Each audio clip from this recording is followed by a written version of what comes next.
रामकृष्ण हरी मंडळी, आज मी बोलणार आहे गडकरींनी बांधलेल्या हायवेच्या क्वालिटीबद्दल. साधारण 10,000 कोटीचे बजेट असणारा पुणे पंढरपूर हा पालखी महामार्ग सध्या साधारण 80% आसपास काम त्याचं पूर्ण झालेलं आहे. गेल्या जूनमध्ये साधारण 1.5 वर्षापूर्वी पूर्ण झालेला तोंडले बोंडले ते वेळापूर या मार्गावरून 200 मीटर रस्ता साधारण 60 फूट खोल खचलेला आहे. यावरून रस्त्याची क्वालिटी काय आहे ते गडकरींनी तपासून घ्यावे आणि लोकांनी समजून घ्यावे. त्यानंतर माझ्या माहितीप्रमाणे त्यांनी कुठेतरी भाषणामध्ये उद्घाटन करताना किंवा रस्त्याचं प्रोग्रेस ज्यावेळेस ते ट्रॅक करत होते त्यावेळेस त्यांनी असे घोषणा केली होती की पालखी महामार्गाला कोणत्याही प्रकारचा टोल लावला जाणार नाही. तर पुढची गंमत मी तुम्हाला दाखवतो.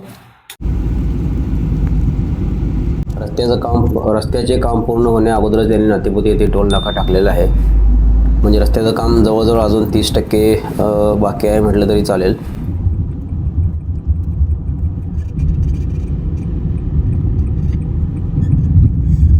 यावरून एकच असे दिसून येते की गडकरींचं एकच मॉडेल आहे, ते म्हणजे नवीन रस्ता बांधणे, तिथे टोल टाकणे, त्याच्या क्वालिटीची कधीही तपासणी केली जात नाही. किंवा पालखी महामार्ग बनवत असताना जे झाडांची कत्तल झालेली आहे त्या ठिकाणी नवीन झाडं लावण्याचा कोणताही प्लॅन मला आजतागायत दिसलेला नाही. एकही झाड कुठे लावलेले दिसलेलं नाही. किंवा जिथे जिथे लावलेले आहेत तसे शोभेचे छोटेसे असे विदेशी झाडं लावलेले आहेत, त्याचा काही उपयोग नाही आहे.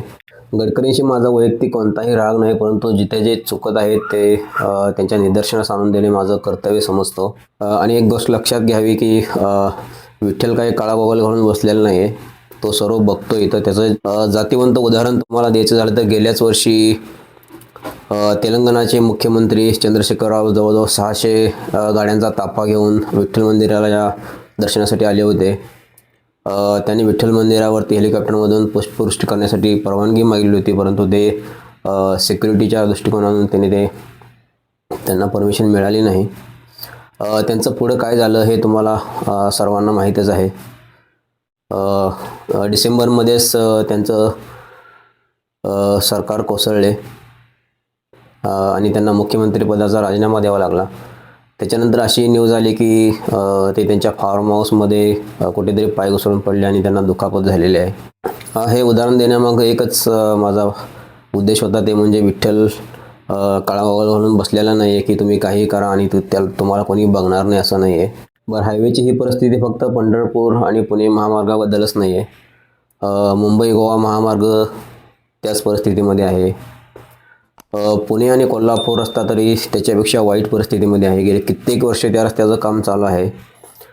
त्यामुळेच मी तर गडकरींना हात जोडून विनंती करेन की त्यांनी बाकीचे पूर्ण भारतातले कामं थांबवून फक्त पुणे आणि कोल्हापूर हा रस्ता जरी अगोदर बनवला आणि त्याच्यानंतर बाकीचे कामं हाती घेतली तरी महाराष्ट्रातल्या जनतेचे त्यांच्यावरती खूप उपकार होतील.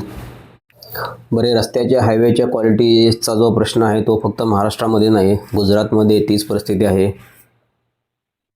मुंबई आणि दिल्ली एक्सप्रेसवरती तीच परिस्थिती आहे.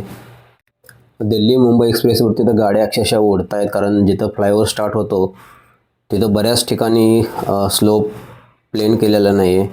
बऱ्याच हायवेवरती जिथं जिथं टर्न आहे तिथं बँकिंग केलेलं नाही आहे. बऱ्याचशा गाड्या तिथं ॲक्सिडेंट होऊन पडत आहेत. हे होल तर अचानकच पडलेलं आहे.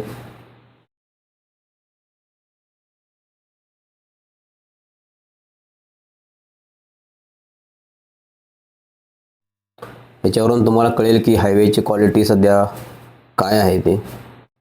त्यामुळे विठ्ठलाकडे एकच साकडे काढेन की नितीन गडकरी साहेबांना नवीन रस्ते बांधण्यापासून त्यांनी विठ्ठलाने थोडंसं थांबवावे आणि जे आत्तापर्यंत जे बांधलेले रस्ते त्याची क्वालिटी चेक करावी.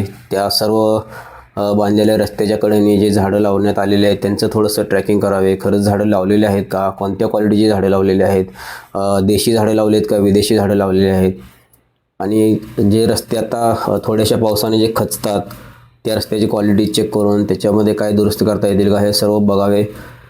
अशी विठ्ठलाने त्यांना बुद्धी द्यावी अशी मी विठ्ठलाकडे मनापासून प्रार्थना करतो. जय महाराष्ट्र, जय शिवराय.